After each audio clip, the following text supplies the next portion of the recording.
In the beginning in Genesis, God created the heavens and the earth.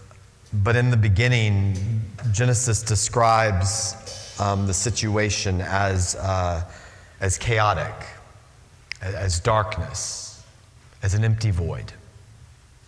And into this chaos, God's Spirit moves over the waters. And God speaks. And there's light. Let there be light. With the events yesterday in Butler, Pennsylvania, I'm often comforted by this verse. The events yesterday can make our world feel chaotic, formless, empty even. But I'm reminded that just like in the beginning, God's Spirit moved over the waters in that chaos. And God spoke, and there was light. Well, God's Spirit is still moving. And God is still speaking. And God is still bringing light into darkness. And of course, this past week, we experienced chaos here in the Houston area as we experienced and were surprised by, I think, the power of Hurricane Burl. Many of us were surprised. I know Sherry and I were surprised by how long we would be without electricity. Sherry and I discovered that we could never be contestants on The Amazing Race because every challenge that was before us this week, we failed miserably. And that first challenge was to find gas for our 25-year-old generator that was sitting dormant in the garage that we hadn't yet pulled out. And so we went to go on this first challenge to find gas, and we discovered the worst of humanity in those first moments. You know, we in our area, we had one gas station that was miles away and was finally found one was open, and there was, of course, a line of car for days around that gas station, and there was yelling, and there was shaking fists, and there was red faces, and that was just in our vehicle. It was we were failing miserably just by that little chaos, and we didn't have any great medical needs.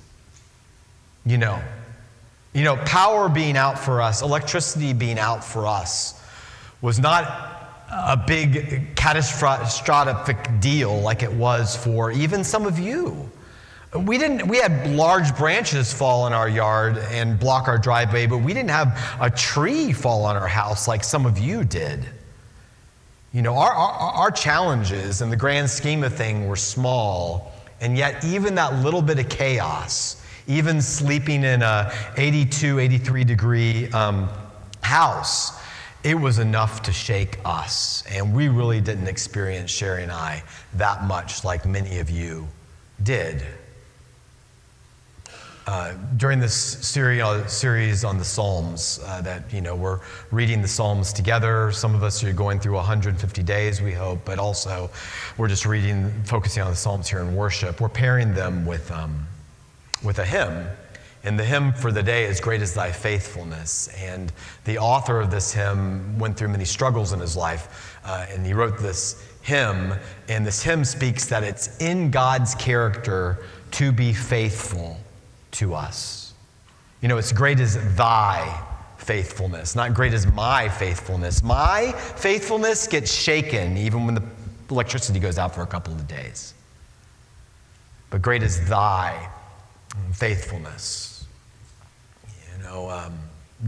God has been faithful to us since the beginning, since God's Spirit moved over the waters, and God spoke, and there was light in the darkness, and God's Spirit still moves today, and God still speaks to bring light today, and asks us to be light too, to use the power that God has given us to bring light into the world. You know, I've said, when did you get back power? When did you get back power? Well, we never really lost power.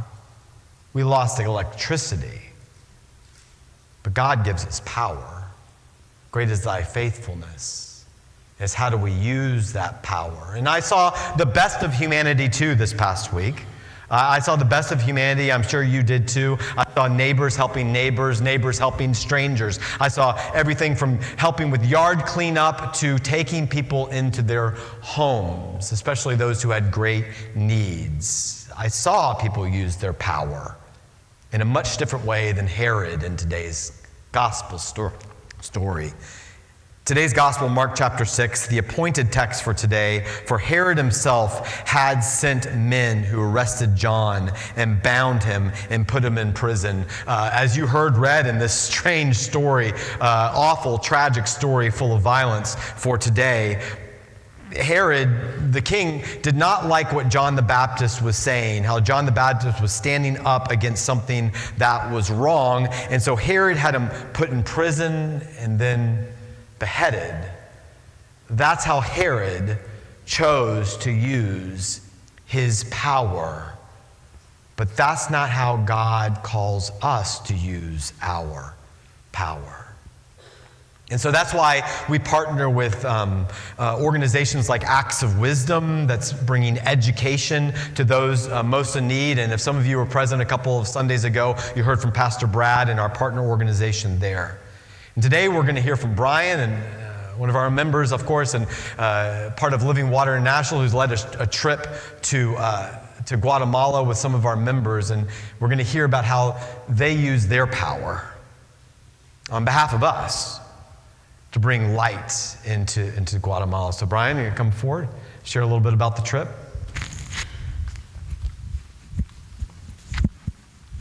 Good morning, everyone. Yeah, am I on? There we go. Well, I had the privilege of leading a group of Living Water team members down to Guatemala a few weeks ago. If you're not familiar with Living Water International, we bring safe water and the living water of Jesus to marginalized communities in 17 countries around the world. And our trip was really an example of what Mark was sharing this morning about the difference between those who use their power to destroy and those who trust in God's power to work through their faithfulness to Him. I love how our reading from Psalm 85 says, "The Lord will give what is good, and He will make a path for His steps." Well, we saw the Lord give and make a path for the people of Guatemala through God's people, Guatemalans and Americans, coming together to use their power and their privilege on behalf of others. So much chaos in Guatemala, beginning with the fact that our plane initially landed not in Guatemala, but in Honduras. Because this is before Burl, there were so many weather issues happening in Guatemala with the rainy season and even more rain than expected. So because of those issues, we had to pivot and change our schedule. But because of all those changes, we got to see a bigger picture of how God was at work through His people working together on behalf of others. So for starters, we ended up unexpectedly at the Living Water office in Antigua, Guatemala, where we met Dr. Ricardo Calderon, the new country director for Living Water Guatemala. Dr. Calderon is a successful physician. He has decades of work in public health. I think about 10 years he spent overseeing public health issues in LA County. He worked overseas dealing with public health issues for the UN in South Africa. So much experience. Well, he felt called to return to his home country using that wealth of experience to bring health and safe water to his fellow Guatemalans. Then the next day, our schedule change gave us the opportunity to sit with and listen in on a conversation via an interpreter as a pastor in a nearby community where we were serving met with one of our church mobilization staff. This pastor advocated with our staff for the needy in his community, seeking to use his influence and his power to bring us in to drill a well for his neighbors that don't have access to safe water. And then later that afternoon, we headed to the community where we joined the Living Water drilling and sanitation teams. And if there's another picture you can show of our drilling team. We joined their work in a community of 400 people just outside of the town of Escuintla, located in southern Guatemala. The only source of water for this community were hand-dug wells. And sadly, the water from those hand-dug wells was not just making people sick, but giving many of the adults long-term illnesses that were affecting their quality of life, the length of their life. But that reality will now change through the provision of safe water and training in how to steward it well. Do you have the other picture? I don't know if there's access to it. I wanted you to see the drilling team. Maybe not, okay. But our team from Living Water, Bruce and Lynn Granger, Brooks Wedeking, myself, and my son Zachary, we jumped in to these efforts on behalf of this community and the neighboring community. You'd be so proud of your fellow Living Word church members. They jumped into the work of drilling a new well. We were just covered with mud and dirt. But no, we didn't care. They jumped in to help, as you can see here, with the sanitation and hygiene training. It looks like just kids' games, but it's not, because you and I take for granted how to steward water effectively, teeth brushing, how to store it, those kinds of things.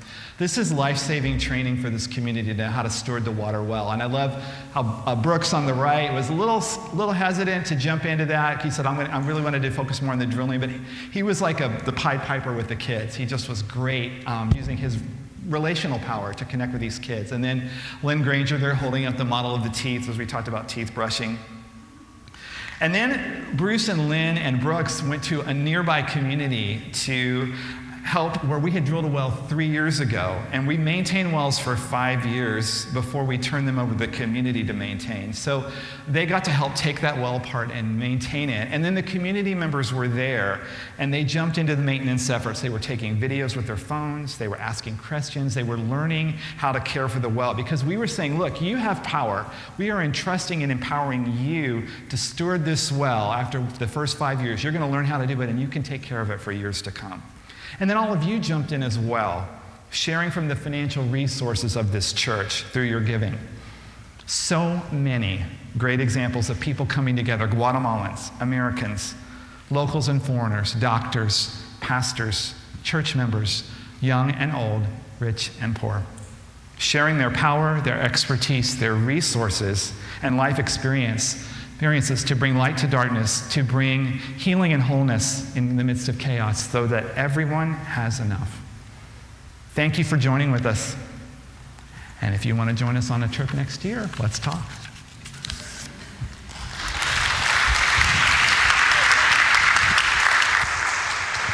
Thank you, Brian. I'm so thankful that Living Word gets to be a part of this mission and ministry through Living Water International and Acts of Wisdom and Katie Christian Ministries, and all the ways that we get to be love and light for the world. Our psalm today that we heard read paints a picture that steadfast love and faithfulness will meet, and righteousness and peace will kiss each other.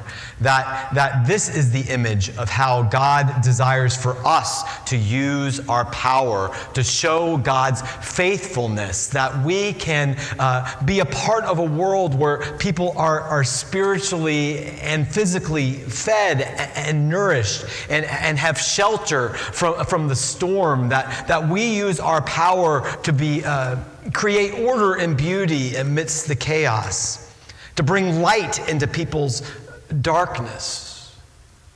So how can we this week be a part of what God is already doing? How can we show people that are still in recovery from this storm and from life itself?